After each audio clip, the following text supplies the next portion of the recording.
Part 6. The Mirror, Enemies and Friends. In 867 AD, Michael III, the Emperor of Byzantium, made a fatal mistake. He saved a man's life. The man was Basilius. He was a peasant, a stable boy with no money and no future. Michael saw him taming a wild horse one day and was impressed. He promoted Basilius. He gave him money. He gave him power. He treated him like a brother. Michael thought, "This man owes me everything. He will be my most loyal friend." Michael was wrong. As Basilius rose in power, he didn't feel gratitude. He felt shame. Every time he looked at the emperor, he was reminded of his own low status. He was reminded that he was nothing without Michael's charity. That shame turned into envy. That envy turned into hatred. One night after a banquet, Basilius and his men entered the emperor's bedroom and stabbed him to death. Basilius stole the throne and ruled for 20 years. The emperor died because he violated the second law of power: never put too much trust in friends.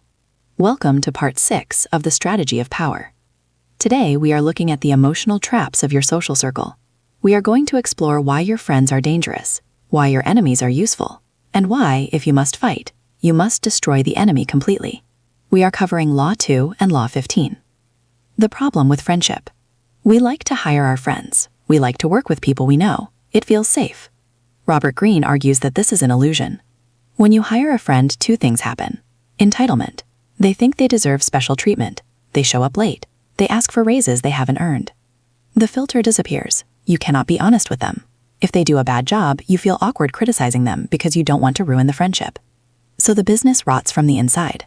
And deep down, your friend resents you. As Greene says, gratitude is a burden. No one likes to feel like a charity case. By giving them a job, you are asserting your superiority, and their ego will eventually bite you. The utility of enemies. Now look at the enemy.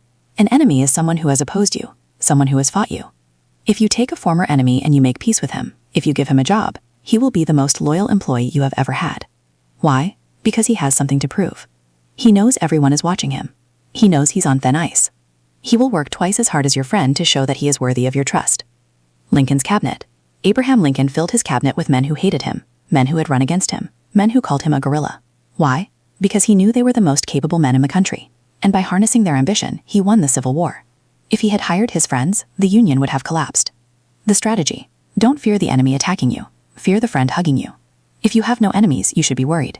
It means you haven't stood for anything. As Greene says, use enemies to define your cause. A clear enemy sharpens your focus and unites your team. Law 15, crush your enemy totally. But what if the enemy cannot be converted? What if they are determined to destroy you? Then you must switch to Law 15, crush your enemy totally. This sounds cruel. It sounds violent. But history is littered with the corpses of leaders who stopped halfway. If you defeat an enemy but leave him with a little bit of power, a little bit of resources, and a little bit of hope, you have not won. You have created a monster.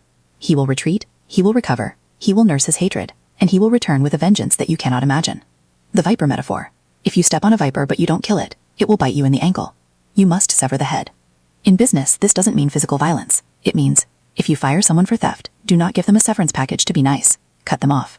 If you win a lawsuit, do not settle for a small apology. Enforce the ruling. Make it impossible for them to sue you again. Half measures are death. Mercy is a luxury that the powerful cannot always afford. If you enter a conflict, you must be prepared to end it permanently. Modern application. The co-founder trap. How do we apply this today? The most common mistake in Silicon Valley is the co-founder trap. Two best friends start a company. They split the equity 50-50. They don't sign a contract because we trust each other. 2 years later, one of them is working 80 hours a week and the other is partying. But they can't fire the slacker because he owns 50% of the company. The friendship dies, the company dies, everyone loses. The fix. Keep friendship and business separate. If you must work with a friend, sign a contract that is more strict than usual. Define the exit strategy before you start. If you don't hit these targets, you are out. If they refuse to sign it, they aren't your friend, they are a leech. The homework. The frenemy scan. Here is your task for this section.